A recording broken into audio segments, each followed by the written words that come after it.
Après les obsèques de Jacques Chirac, qui se sont déroulées le lundi 30 septembre, la question de l'avenir de son héritage politique se pose.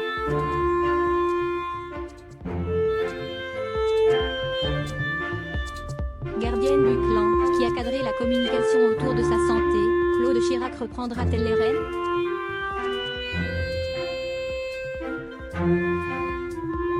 Dans l'ombre de son père, Claude Chirac était devenue la gardienne du clan. Depuis des années, c'est elle qui cadrait la communication autour de la santé de son père, qui filtrait les visites qu'il recevait et qui s'occupait de protéger ses parents, physiquement affaiblis.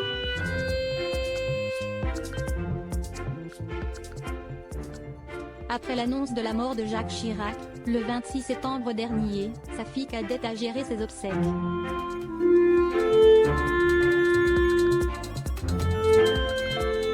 Aux Invalides face à la foule venue saluer la mémoire de l'ex-président de la République, elle a tenu à passer plus d'une heure à les remercier.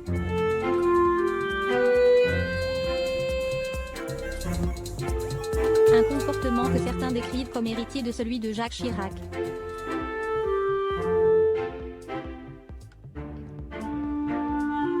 Conseillère en communication de métier, Claude Chirac est depuis 2012 la présidente de la Fondation Chirac.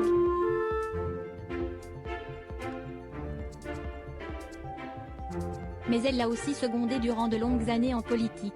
Pour faire vivre l'héritage de son père, quel avenir va choisir d'embrasser Claude Chirac? Ce qui est formidable et magnifique, c'est l'intensité de cette relation entre un père et une fille, décrivait Arnaud Péricard, le mairie de Saint-Germain-en-Laye sur Cnou après les obsèques de Jacques Chirac.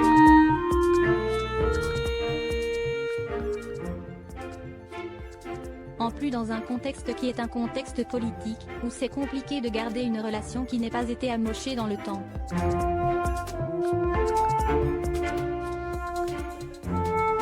Selon lui, Claude pourrait bien s'engager dans la fondation.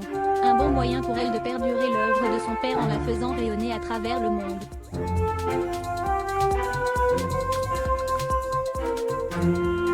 Mais d'autres proches de la famille la voient plutôt se lancer en politique, un domaine dans lequel elle est rodée.